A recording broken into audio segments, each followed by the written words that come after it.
Hi everyone, I'm Dr. Amrita and welcome back to my channel. So are you a dental and or a medical student and have an inclination towards research?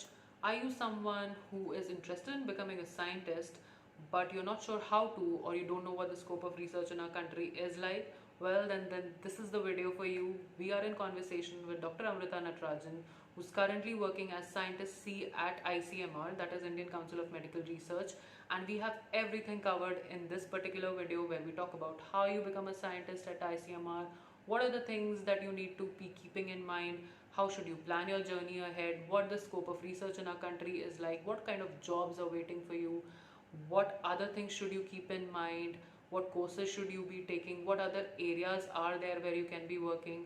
So all of your questions are going to be answered in this video. Make sure you watch it. It's a short and a very crisp video, and do keep a pen and paper with you so that you can note down all the important points that ma'am goes ahead and mentions. If you still have any questions at all, well, there's obviously the comment section where you can put them down, or you can reach out to me on my mailing ID, which I will have linked in the description box below. Without making this introduction any more lengthier than it already is, let's just get started with the video. Have fun. Welcome to the channel. It's amazing to have you over here. And Very good evening, doctor. yeah, and ma'am, just like I do with all of the people that we have over, so we'll start with your story from the beginning. So do Sure. tell us that while you were growing up, did you always want to become a doctor? So, very good evening, Dr. Ipshida. First of all, thank you for giving me such a wonderful opportunity to introduce about myself. I'm Dr. Amrita Natarajan. I'm from the beautiful Trivandrum city of Kerala. And we are four members in my family, including me. My dad is Colonel Dr. Natarajan. He was also a dental surgeon from Army Dental Corps. And my mom is a homemaker. My husband, he's Dr. Vishnurajan Ravi. She's a pediatric psychologist. And we are blessed with a girl child, Anika. Now, about my profession, I'm basically a biomedical researcher and a dental surgeon by profession. And you know that I did my BDS from the prestigious Army College of Dental Sciences, Secunderabad. And then later, I completed my master's as MTech in Nanomedical Sciences and Molecular Medicine from Amrita Center for Nanoscience and Molecular Medicine. And afterwards, I completed my PhD from Biomedical Technology Wing of Sri Jitra Tirunal Institute for Medical Sciences and Technology. So that's all about my educational background. Currently, I'm working as a scientist in ICMR. So thank you. Any special question, I'll be glad to answer that. Thank you so much, ma'am. You just told us everything so well. So we'll touch upon all of these fields that you've gone ahead with Yeah, in yeah. your life, but we'll start from the beginning. So my first question is going to be: did you always want to become a doctor while you were growing up? Actually, coming from a dental background, of course, we had only two options: one to crack a medical or an engineering entrance. So I always wanted to become a medical doctor. Okay, so I was very much focused in medical entrance examination, but unfortunately, I did not get much rank. But I cleared the engineering entrance with good ranks. So initially, I joined in the Toronto Engineering College in the civil engineering course. But 1 week later, I got the admission letter from our ICDS. I packed the bag and took the train to Hyderabad for taking the admission in this college. That's it. Yeah, that's nice, ma'am. That's nice. And how was your experience at your dental school? Yeah, the experience was really good because ACDS, as we know, it's always be at the forefront of dental education, right? It always provides a quality education, maybe at affordable cost that days. So we were the third batch from the Army College. It was started way back in 2001, and I was in 2003 batch. So it always tried to provide a very high quality, value-based education to all the graduates. So that was my wonderful experience. I had very good friends. Now also I keep up that friendship because we had that great friends from You all had a ACDS. very strong bond. You had 5 or 6 members in your group, I remember. Right. Yes, yes. I, Deepak, Samajit, Samrita, Ashwati, Aditi, Neha, then Deepa. I recently met Deepa also. They all are well pleased. So I'm very happy to see them also well pleased. And it's very important, these kind of friendships I feel are only formed in an undergraduation level. PG and all, you become Right, true. True, true, true. As you go, as you move ahead in your life, you'll miss many things. You become more serious, and there are many things that you share with your friends during your graduation. As you go older, the sharing tendency will reduce, right? So we always maintain that graduate friends. They are your friends for life. Then you become more professional in your out. Right, right, right, right. You tend to be very serious and more professional Yeah. as years advance. Yes, ma'am, as life takes on. So after that, then I've seen that you worked as a lecturer in a dental college also. Yeah, And you, yeah. Actually, immediately after BDS, I worked with my dad in my dad's clinic, okay, for a few months. Then I realized, okay, I should do something new, okay, because I was more interested in science and especially the basic as well as applied science. So I thought, so meanwhile, I accidentally happened to see an advertisement in the newspaper that there's a course in nanomedical sciences. And my dad always, he used to keep an update in this scientific articles. So he was telling me this nanotechnology is a cutting edge technology these days. Why don't you try this? okay. Because MBBS and BDS graduates can opt this course. So I thought, and we used to get a fellowship also from the Department of Science and Technology. Yeah. So I thought, okay, why not I try this? Because my sister is also from this dental background, my brother-in-law. So they all said like you should try a different thing.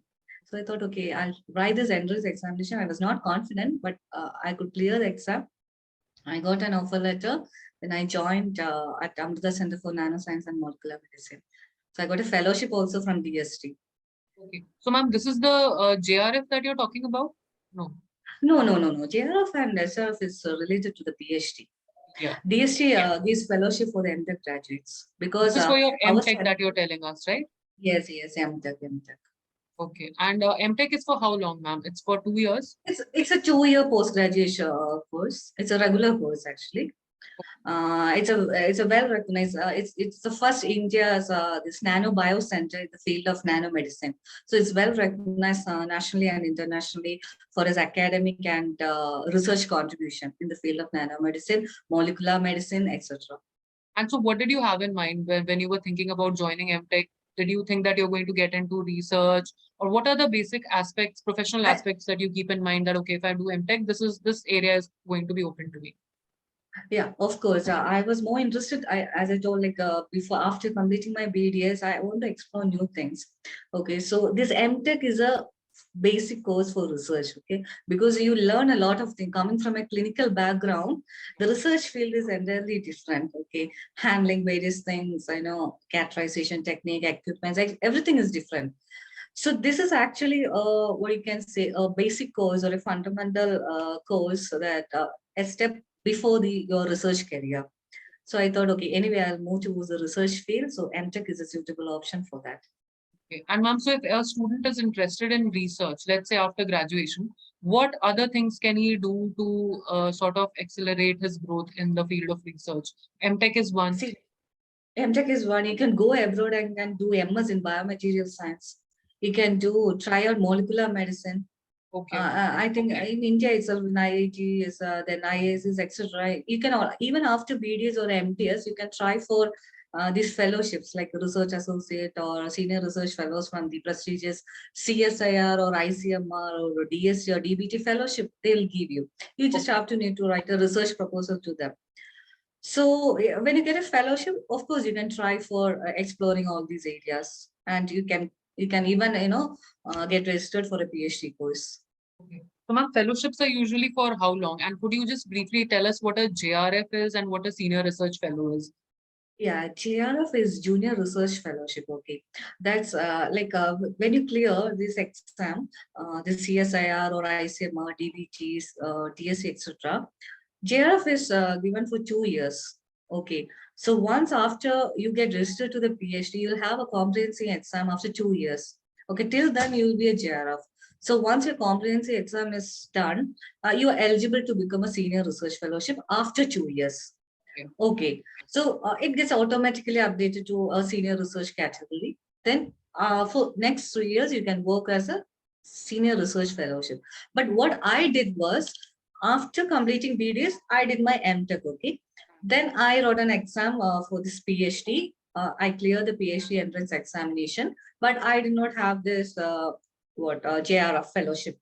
So I contacted one of the leading researcher in the tissue engineering field. She's Dr. Prabhati Nair. So she had a project. So she had a DST serve project. So she took me into that project as a JRF. And after completing 2 years, I wrote a research proposal to the CSIR. I have sent to CSIR and ICMR for a direct senior research fellowship. Okay. So after clearing the interview, it was conducted in Delhi ICMR headquarters and CSIR that was also in Delhi. So I cleared the interview and they gave me the offer letter of a senior research fellowship. Okay. So and that was. Yeah. And senior research fellow is for how long, ma'am? Is there a particular duration that? It's for 3 years. Sorry, I'm interrupting your question once again. No, that was my question. So how long is that? For 3 years? It's for 3 years, 3 years. And you can do both of these things while you're doing your PhD, or they are supposed to be different from your PhD? See, I registered as a PhD student, but I worked as a senior research fellow also, ICMR senior research fellow, because we have started a project. I wrote a project to the ICMR. It was a title based, like 3D printed scaffolds. I made a title and I've sent to the ICMR. So they have granted this fellowship based on that project. Okay. So we have registered this project in Sri Chitra. That's a host institute. Then I worked as a senior research fellow. Meanwhile, I was doing my PhD also. Okay. So it was a dual one. Okay. And can people do this after graduation, or should you only do this after post-graduation? You need a post-graduation. To apply for a JRF or junior research fellow also? Yes. You need to have a post-graduation. But fine. If you have a MDiS degree, you don't have to wait for this JRF. You can directly apply for a research association. You don't have to come down, right? You have to go higher and you have to look for higher options. So you can directly apply for a research association. Okay. So anybody who's any postgraduate who's basically finishing their course and is interested in research can directly apply for a senior research fellow. Senior research fellow. Meanwhile, you have to find a host institution where you can do your research, right? So the first thing is that you have to select your area of research. Then you find a gate. Okay. Then you have to find the host institute. Oh. So you can write this project that's saying that this is my host institute and this is my mentor. Okay. And then you have to write a research proposal according to the infrastructure of the host institute. I think you've explained it so fantastically, ma'am. Otherwise, there's a lot of confusion about JRF and senior research fellow and how exactly do you get into research. Okay, so ma'am, what are the various research prospects in India looking like? So if somebody who's done all this, then what other job openings do people have basically? Let's say you've done your PhD also and you've finished your senior research fellow also, then what else, what all things can you do? Where all can you apply? Well, a lot of chances are there being a biomedical scientist, okay, because you're doing an interdisciplinary research, right? Yeah. So you can work as a clinical scientist if you are doing a PhD in forensic, because even in forensic, you can apply your nanotechnology there. So you can work as a forensic scientist, or you can, if you are into the drug development, you can work as a medicinal scientist, or if you are working in a microbiology area, you can work as a microbiologist. And one good field is toxicologist. That's a very important field. So you can work as a toxicologist also. Okay. So a lot of options are there. Then you can always work as a biomedical scientist. And also, I know few of the doctors. They turned as a researcher and they started a startup company. So they are entrepreneurs now. They started startups in various incubators, and government is providing certain funds, this early funds or a seeding funds the government is offering. So you can start a small startups, you can do your research, and when you advance, they'll give you, based on your achievements or based on your outcomes, they'll give you more funds. So you can explore, you can expand your company, and I can tell you one, Dr. Lini, she's a dentist. Now, she is the CEO of Biolin company. So she is into developing mucosal patches for xerostonia. So she has a startup business there. So that's also a very wonderful option. In India, yeah, you have to look for in that Make in India plan is there, right? Why you have to look for a material or a product from outside? You can develop here itself, right? Right. So So, this is fantastic. being a professional, you should always think, what can you do for your country, right? So you should make products or you should develop here. You should have your own protocols. So that's a very interesting field, actually. You have a lot of options, actually. That Our problem is that we go for the dental field, you do your BDS, then you all have the feeling that, okay, MDs is the only options. You end your career there. You end your career in doing clinical works. You don't explore new things, right? So rather than keep on changing the treatment strategy, you should try on different products. But yes, India have certain guidelines and policies for such clinical trials. You have to follow those guidelines also. That's a different field. It takes a lot of time to explain about that. Yeah. But this is good. You've given us a very brief but a very nice overview as to how much there is that we can do in research also. And toxicology and all, people after BDS, MDS, they can go ahead and do this after this kind of course Huh? also. Why not? Why not? They can do. You can even I have done a postgraduate diploma in forensic biotechnology and DNA fingerprinting. From International Forensic Science IFS Pune. That was an online course. That's also quite interesting job. You'll get a fundamental idea about what exactly is forensic science, forensic biotechnology, how you can do DNA fingerprinting, what are the various ways of identify these paternal issues, multiple gang rapes. So there are so many criminal crime laws, etc. So you can have a touch on those areas also. Right, right, right. And so, ma'am, these are a few things that are there available for people who are interested in research. Then, of course, there are government jobs which are available. Do we also have private companies who are hiring people? Yeah, a lot of companies are there. When you go to Bangalore, a lot of companies, leading companies are there. So that you have to, explore. Many companies are there. Okay. Even you can, even you can try abroad also. Yeah. Once you're So done with PhD, you have a lot of options. you can go abroad and start working there as well. And even you can do a postdoctoral fellowship. That's my next plan. So I'm looking for postdoctoral fellowship abroad. So if I get a good opportunity in my area is basically tissue engineering and regenerative medicine. So I'm looking for a good opportunity where I get this postdoc fellowship. I'll go ahead with that. That's so good, ma'am. Where are you drawing all this inspiration from? You're studying so much. How do you stay motivated?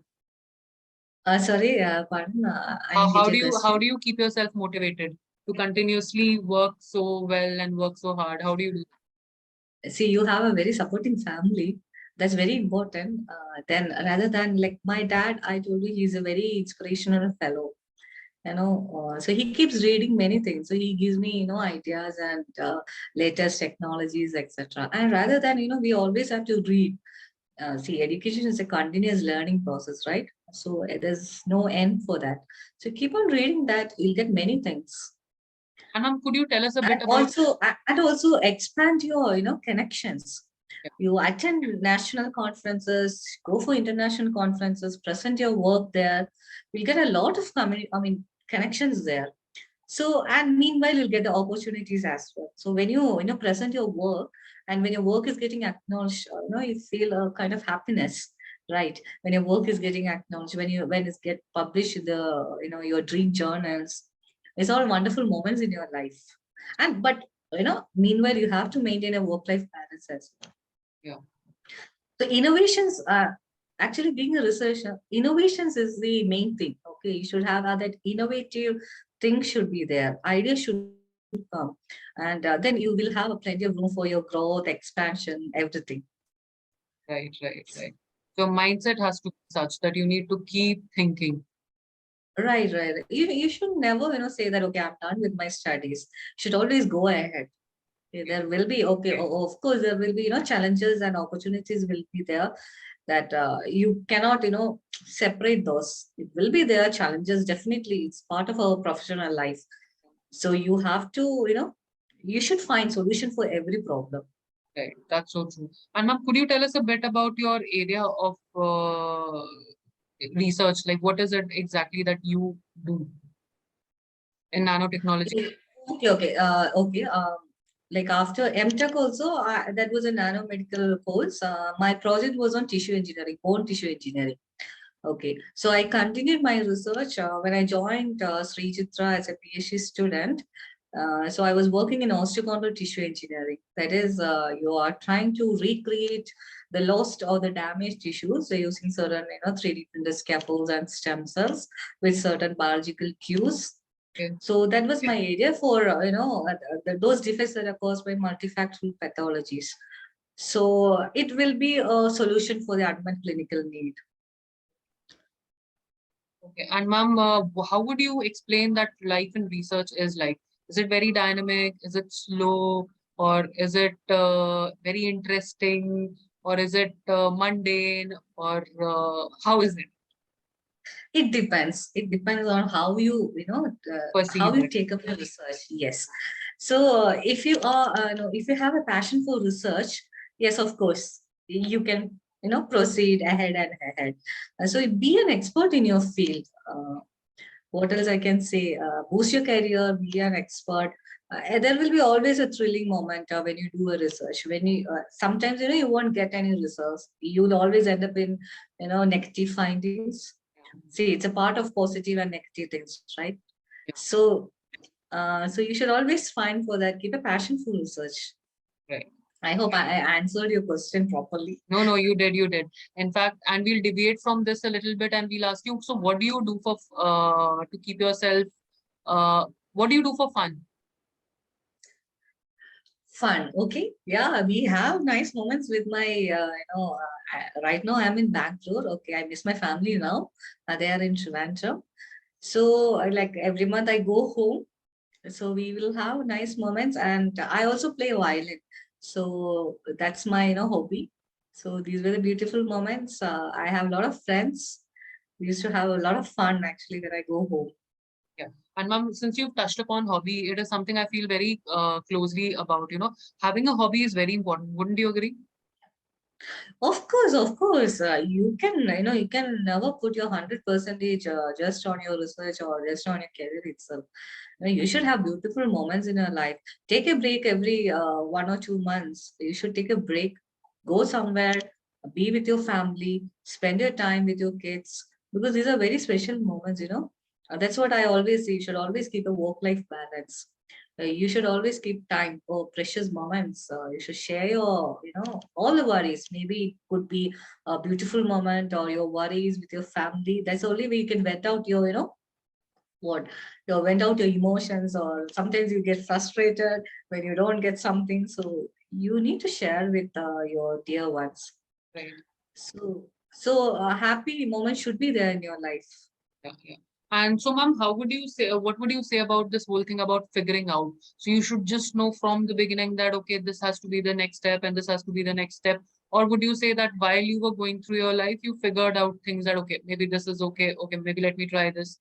Or did you have one set goal that, okay, this is how I'm going to go after? What would be your advice to students basically? Because right now, what I feel is, I'll just tell you, since 2 years have gone in COVID, right? And people, and of course, everything was very online, or there was less of clinical work, right? So people feel a little demotivated. Also, I feel there's very little, there's very little about the success stories of people who have started with dentistry online. There are Okay, many who right, have done right, beautifully. People have done, people are doing very well in dentistry right. also and outside also. But it's just that the information pertaining to that is very little on the internet. So what would your advice be to these students who are doing their undergraduation? How should they think? What should they think? Everybody is in such a hurry that, okay, just after BDS, we have to do just this or just that. So, or people should take their time, relax, and see what they're good at. What would you recommend?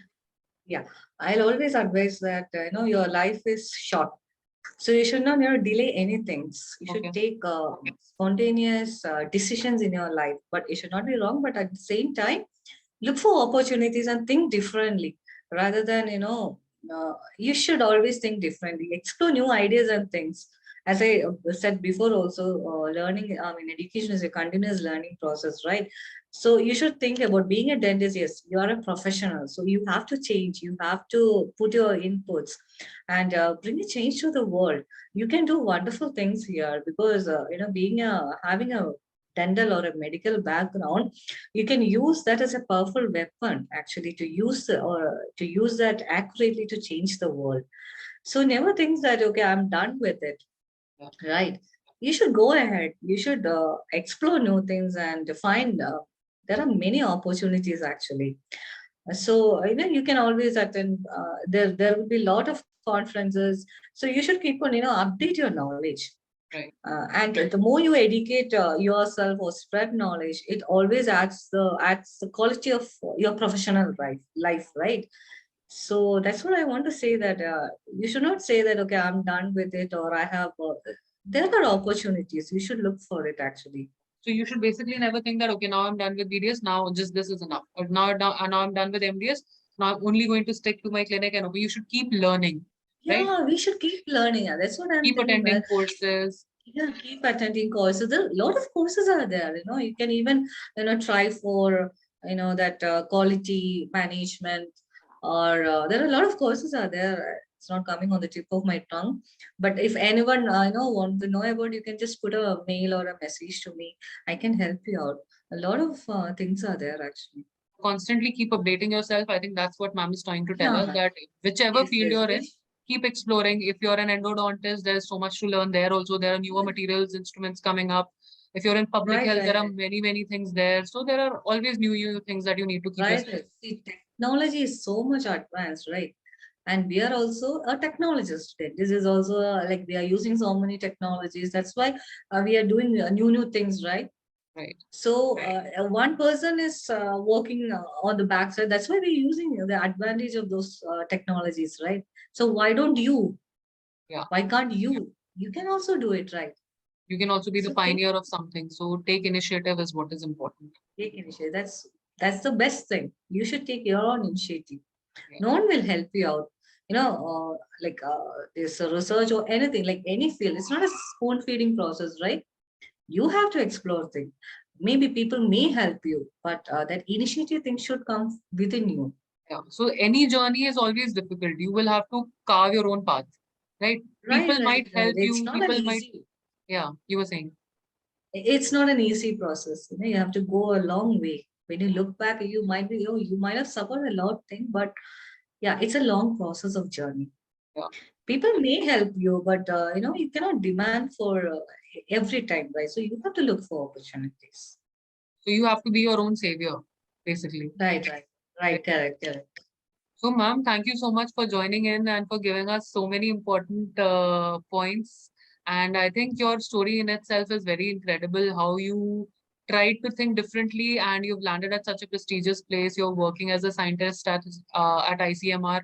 And we've been very fortunate that we had such a nice interview with you and you could tell people, because research, I feel, is such an area people don't know much about it. How do you go Right, about it? So at least I true. think you've given people a direction as to how you can see what all other things that you can do, what all mindset is needed for you. So I think that Right. is going to be very helpful for all the students. Thank you for taking out time, especially for this. And thank you so much, ma'am. Thank you, Akshita. I should So thank you actually, for giving me such a wonderful opportunity to talk with you. I had fun, ma'am. Really enriching. Thank you so much. Thank you for joining me, ma'am. Take care. And my best wishes and regards to all.